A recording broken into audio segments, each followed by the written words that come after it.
Hi, everyone, and welcome to Information 684, Week 2. We're working on understanding adolescent development and informational needs. So just to get us started with a little bit of housekeeping, I apologize if I glance down. I'm looking at my notes because that's the only way I will stay on track. So a little bit of housekeeping. This course will require a lot of reading, but on the bright side, it's YA literature, which is a quick read. And if you pick good books, you'll enjoy them. So in my opinion, YA literature tends to read a lot quicker. So you should be able to get through the required readings fairly quickly. Please make sure also that you are contributing to the discussion board. That's an important part of your grade. So make sure that you are commenting and creating your own content. The URL for the final project is due at the end of week 2. So please reach out to me if you have any questions. Which is Sunday, just for clarification, next Sunday. Congrats to everyone who is nearing the completion of their coursework. I took a look at the discussion board and there are quite a few of you that are coming close to the end, so congrats for that. And from the discussion, it seems that there are a mixture of you who have or have not um, come across resources or are familiar with resources for YA. So I think that's awesome because that's good fodder for our discussions. That means that we'll have a good balance. So let's talk about understanding adolescent development. Lantham and Gross remind us that there is no official definition of young adulthood, and individuals experience this time of life. It depends on culture and historical time in which the person is growing up, as well as factors such as affluence, access to educational opportunities, their geographical location, and personal characteristics. And that's on page 13. ALA has a clear definition of young adults. And for ALA, the American Library Association, young adults are individuals between the ages of 12 to 18 years old. Tweens are defined as individuals in the 10 to 12 year range. And for 19 to 25-year-olds, some will categorize this group as new adults. That's what I've experienced in the libraries that I have worked at.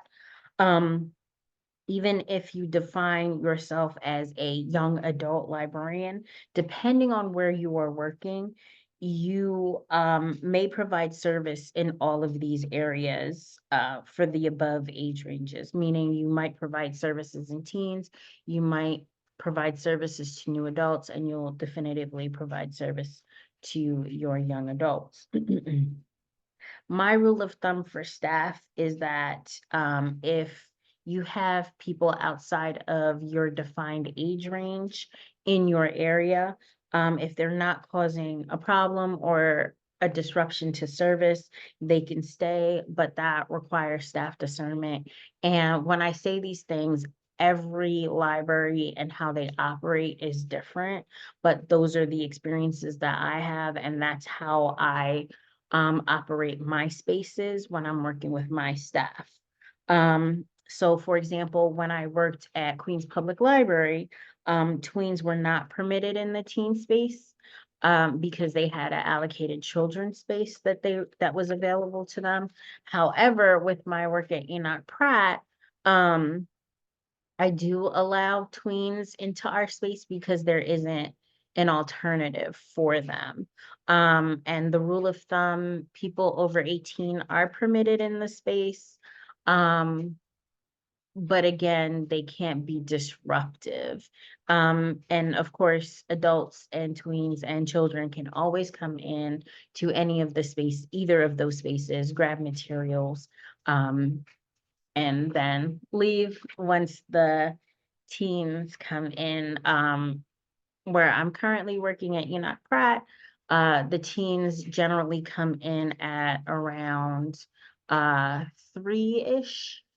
And it's usually all hands on deck around 4 p.m. All right, so psychologist Stanley Hall, 1904, proposed that the first theory of adolescence in his work, and he defined it as psychology and its relations to physiology, anthropology, sociology, sex, crime, religion, and education. But it was Hall who originally acknowledged that adolescence is a transitional phase from childhood to adulthood. And I just put the circle graph up here just to show that we still have libraries that do not have allocated teen spaces. So even though there are the majority at 53.7%, we do have a ways to go in terms of allocating dedicated space to teens.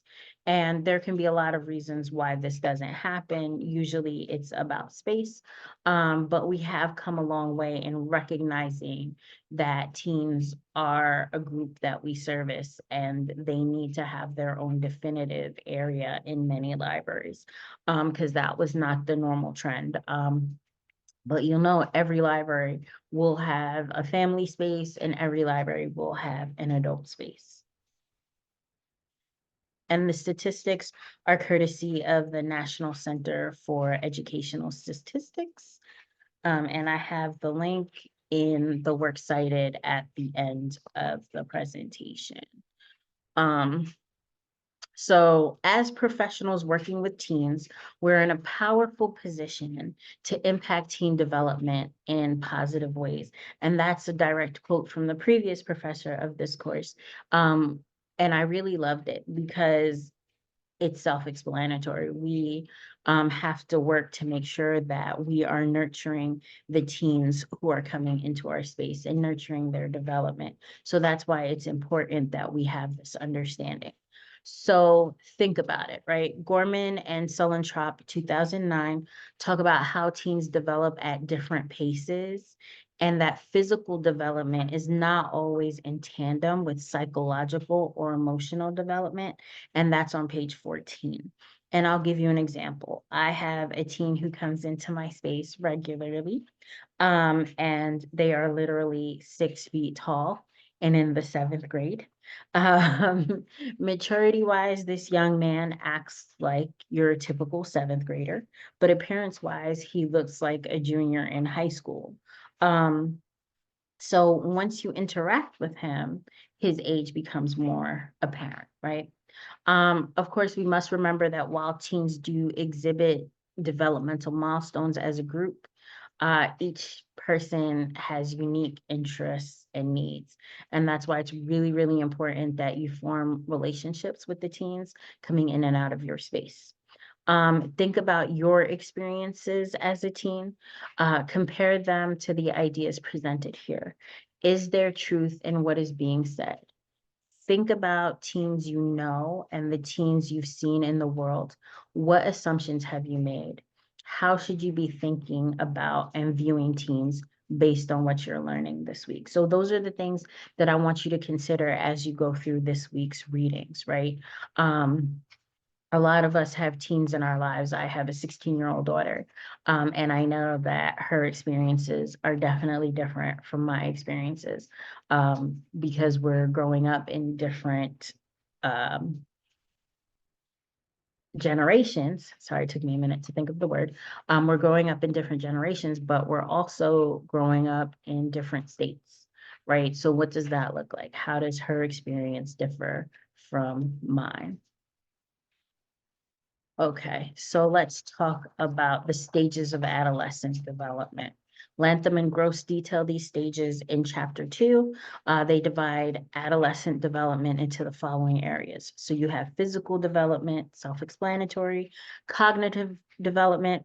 For those of you who are not familiar, it's the ability to think and reason, how people process information, for example, and how they learn language, right?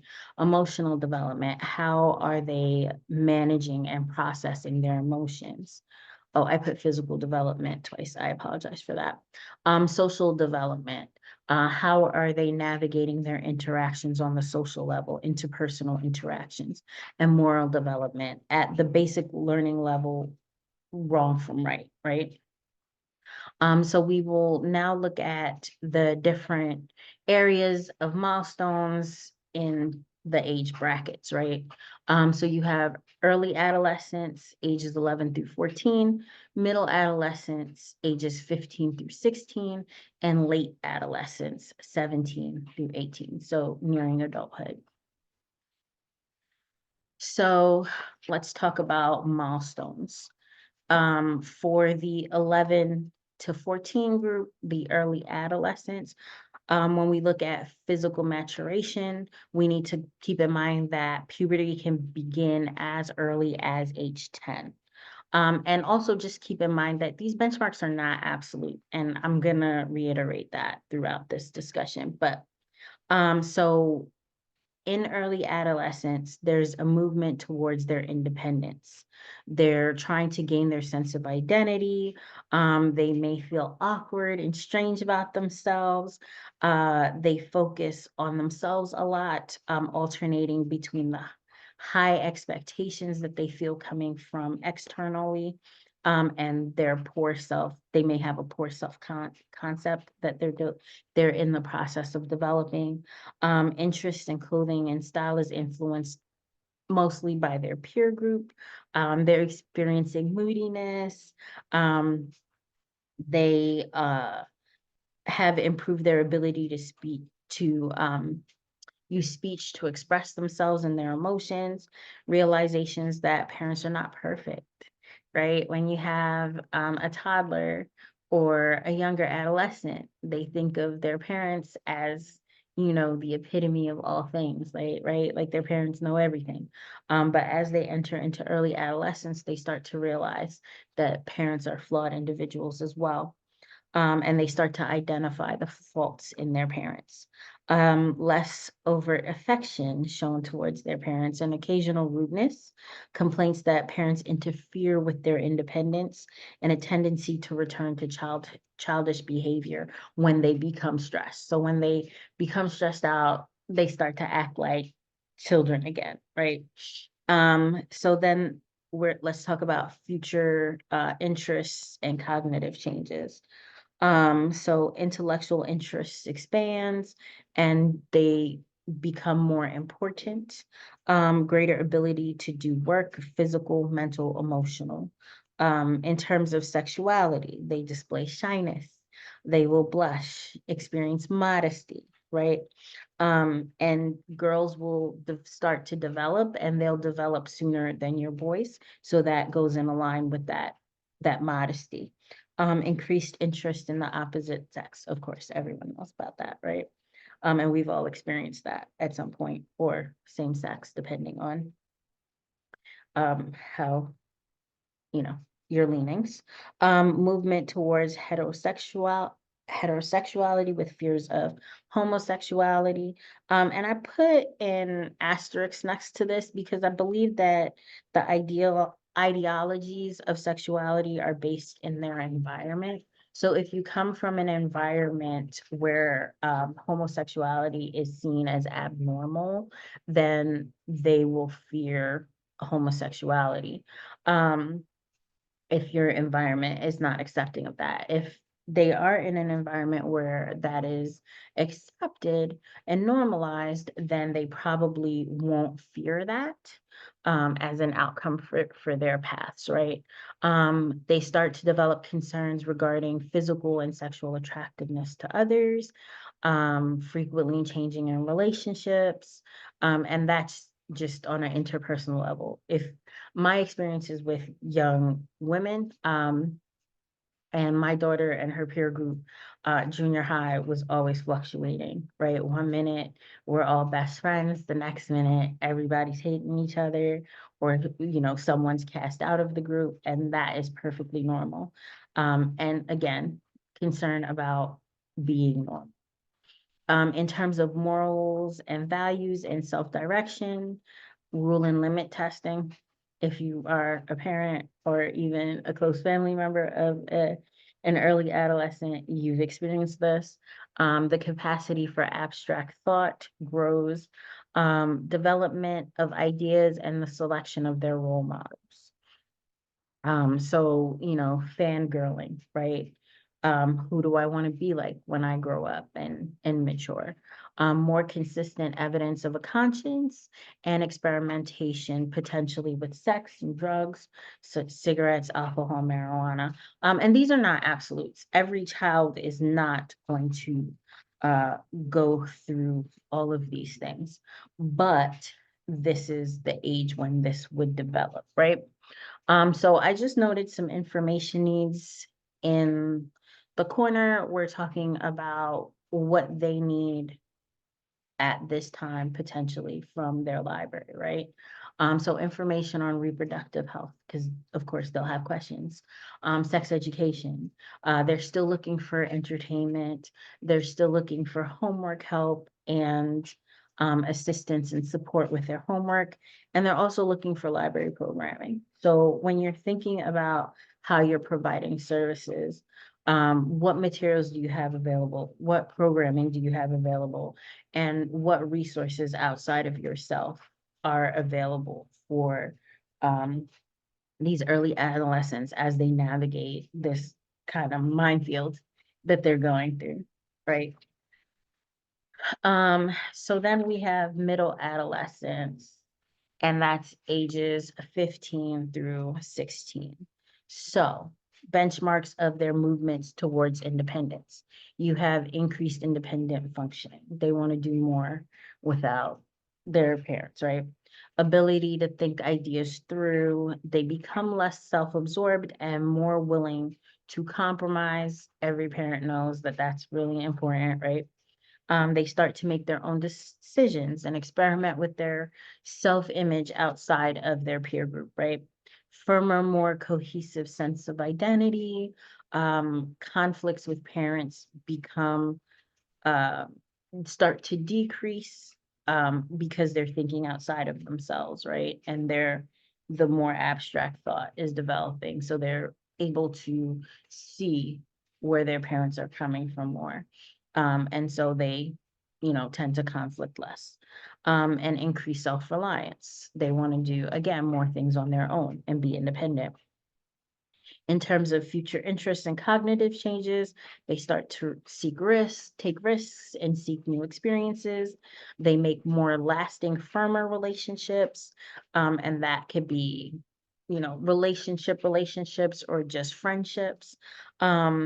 Increase in intellectual awareness and interest in skills start to mature, right? In terms of sexuality, they become more sexually aware and they start to develop feelings of love and passion.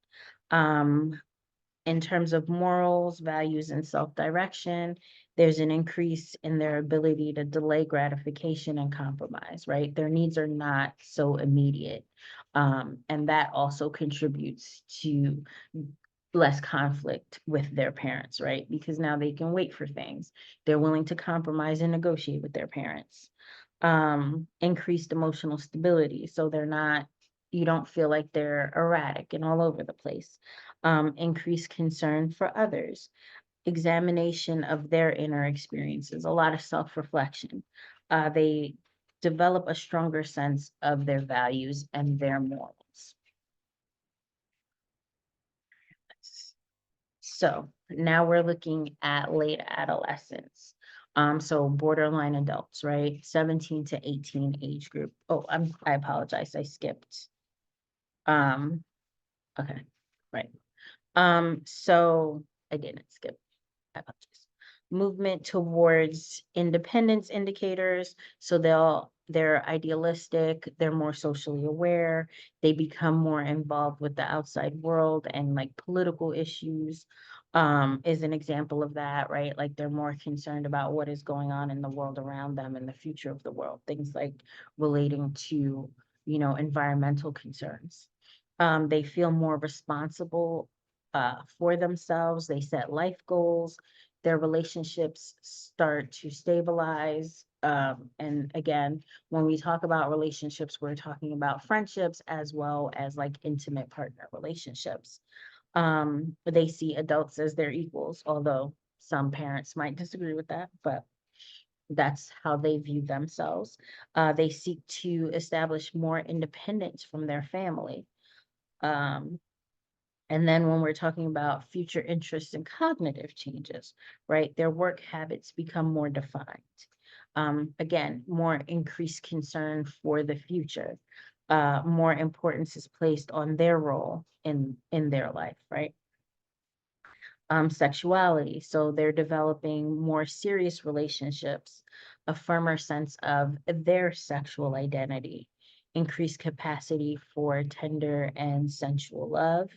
And then in terms of morals and values and self-direction, they have a greater capacity for setting goals, interest in moral reasoning, capacity to use their insight to navigate situations, increased emphasis on personal dignity and self-esteem, social and cultural traditions regain a level of importance in their life.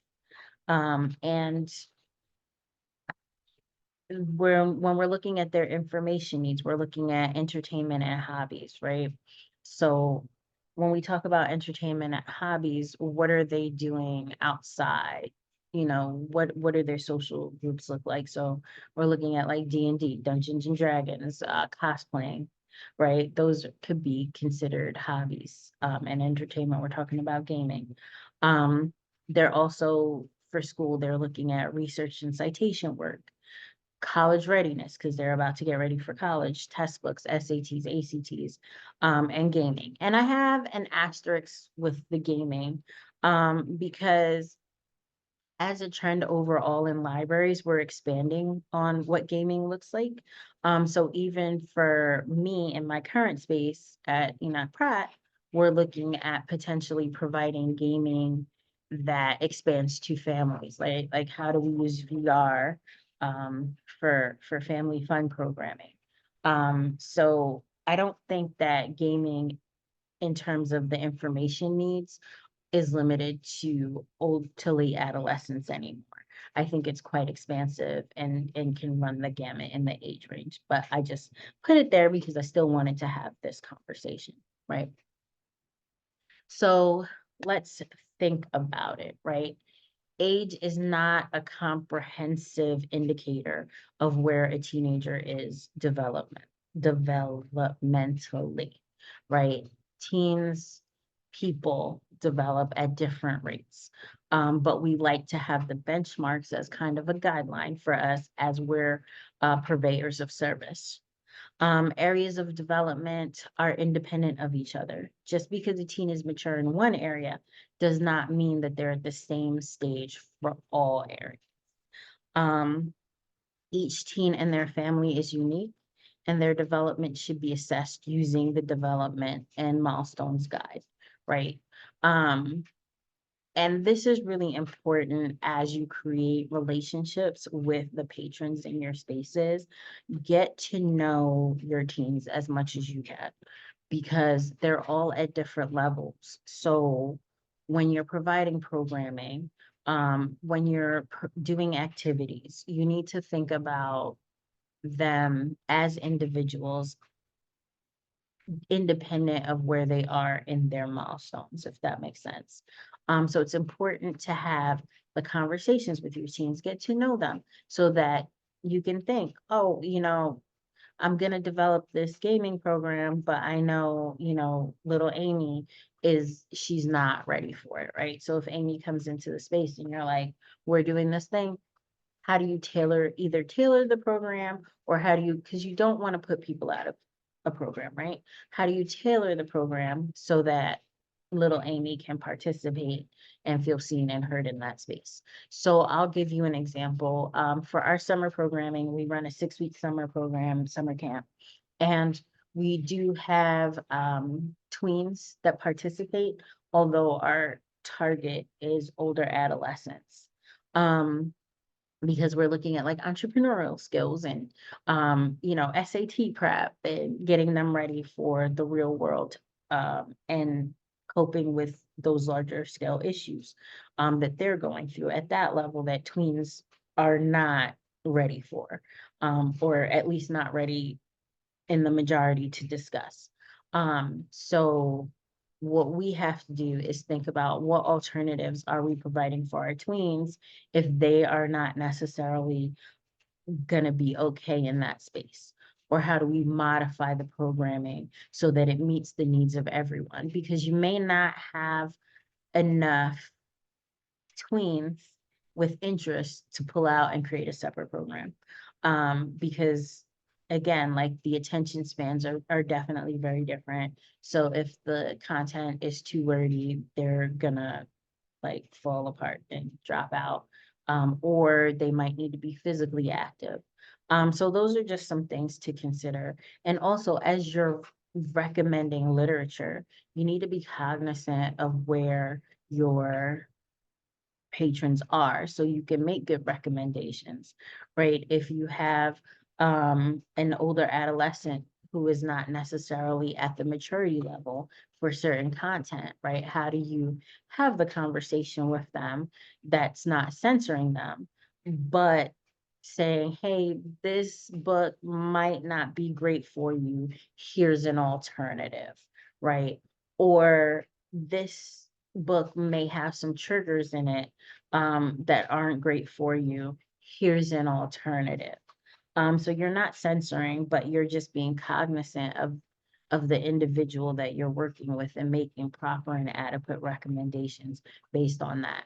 And if they push and they're like, hey, no, I think I'm ready for this. Disclaimer, we had the conversation. I told you the content might not be great for you. And you were like, all right, I want all the things. So again, it's about relationship building. It's about getting to know your patrons. Um, and finally, the teenage brain is still under development. The brain doesn't complete its cognitive development process until around 25 years of age, and that's in New York 2011. And trauma can delay or arrest development. And when we talk about trauma, we're talking about physical and emotional trauma.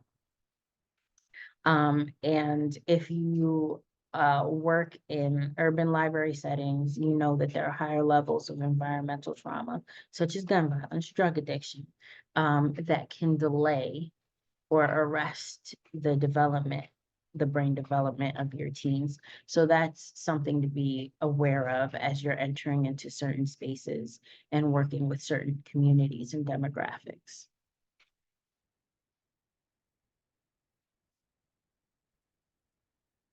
So the teenage brain, the biological changes of puberty, can trigger events in the brain and hormonal responses in the body.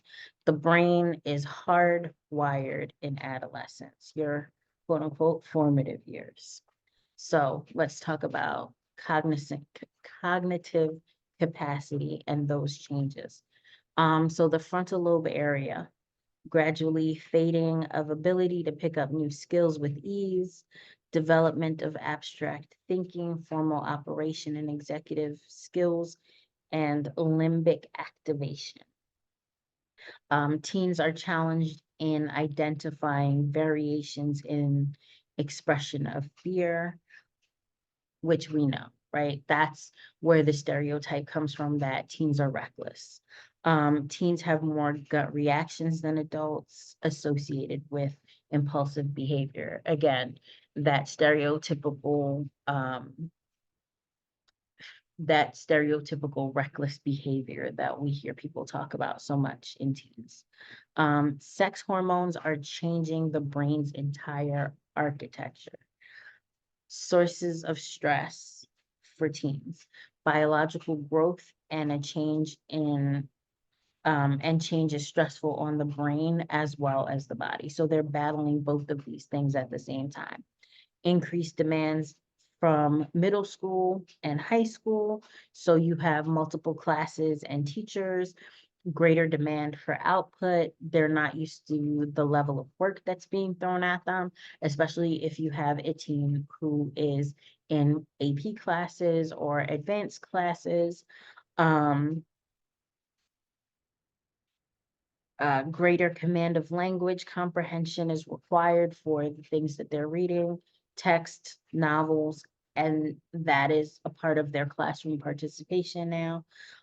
Greater demand for memorization and content area subjects. So as they're getting prepared for those AP exams and those state level testings, SATs, ACTs, well, not necessarily SATs and ACTs, because that's not really memorization, but the standardized testing at school, they're gonna need to remember more, right? So there's that higher demand for them. The other stressors, grades, especially if you have parents who are active and attentive to their child, they're going to put pressure on them to get good grades, balancing extracurricular activities at school, church, home, sports, right? We don't think about it because as adults, we're like, we've all been through it, but these are stressors that are placed on teens, and they're going through all of that in real time, as well as all of the hormonal imbalances and the social activities that are taking place at school. It's a lot, right? If a teen has a part-time job, functioning like, an adult in a workplace, that's a lot for them. What do they do after school? What do they do for the summer? And a lack of sleep is a huge stressor. And if you have teens in your life, you're a parent or a guardian to teens, you know that they don't like sleep. Sleep is like, oh my gosh, they want to be up all night doing all types of stuff on TV, games, reading. They want to be up all night. But it's really, really important for them to get sleep. Um, Stress often creates anxiety and depression. And if they are not getting sleep, they are more inclined to be anxious and depressed. And depression during adolescence can set the brain circuits up that make it harder for people to to overcome depressions as adults. 4 out of 5 psychiatric patients complain of insomnia. So key here, they need to sleep.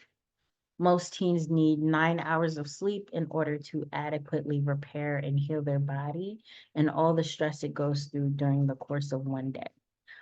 It is during sleep that growth and sexual maturation hormones are released, and teens need more sleep than children from the ages of 10 into their early 20s. So when I was going through this, I definitely brought all of this information to my daughter, because she is one who does not like to get adequate amounts of sleep. And then she's crabby and cranky. Uh, and I'm like, here's the scientific evidence. Go to bed. So developing youth in the world. Hold on. For some reason. There we go. So, from the content, you can tell that there's a lot of things that we need to take into consideration as we work with adolescents in our spaces. They're at different stages, age-wise, biochemically, cognitively. And then you also have to consider their gender identity development and whether they're in an environment that is positive and affirming in terms of how they choose to identify themselves. Racial and ethnic identity development, socioeconomic identity and development. So there are a lot of factors and stressors on your teens. And a lot of people are judgmental of teens. A lot of people choose not to work with teens because they're like, they're difficult. They're not. Well, I won't say that they're not difficult. You do have some who are, but there's a reason for them being difficult, right? They're going through a lot. at one time, and they're still trying to figure themselves out. So they should be given some grace. Additionally, these factors have to be taken into consideration alongside of the impacts from mainstream cultural influences. So now we're talking about TV, magazines and advertisements, social media, which we know is hugely impactful on the development of teens. So much so that Insta is potentially being sued because they're linking it to depression and specifically in teen girls.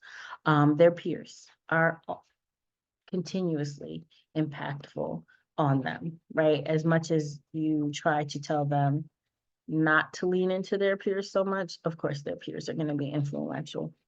Um, so Latham and Gross, they explore 4 models of young adult, YA, information seeking behavior. Model 1 is the imposed query, which if you're not familiar is school assignments. Number 2 is the information search process, how they're finding information, coming with the question, and then how do they figure and find the information that they need. Everyday life information seeking and everyday life information needs of urban teenagers. So Latham and Growth make a delineation. There's a definite difference between how urban teenagers seek information in their everyday life versus other adolescents, right? They also point out that teens have a variety of resource preferences. So they have people, peers, parents, teachers themselves. Um, we prefer that they would come to the adults versus their peers because peers tend to have not so great information. But of course, again, they're going to lean into their peers. The internet also, how do they determine what is reliable information? um, Mobile technology, social media, web resources, and of course, books, print and electronic. Hopefully they lean into the print, the books, but electronic resources are not bad either, as long as they're vetting the content of what they're getting. And finally, counteracting common stereotypes about teens, right? They misbehave in public or they're wild. Of course, teens are wild. They've been behaving in school for 7 hours, and when they come into a space after school, all they want to do is be free, right? And there is nothing wrong with some freedom, as long as their safety, and equity are taken into account. And what I mean by equity is that there aren't different rules for different people in the environment. Everyone should be treated equally in their space. They should be allowed some time to let off steam in a safe and not necessarily productive way, but more so in a safe way. They're lazy.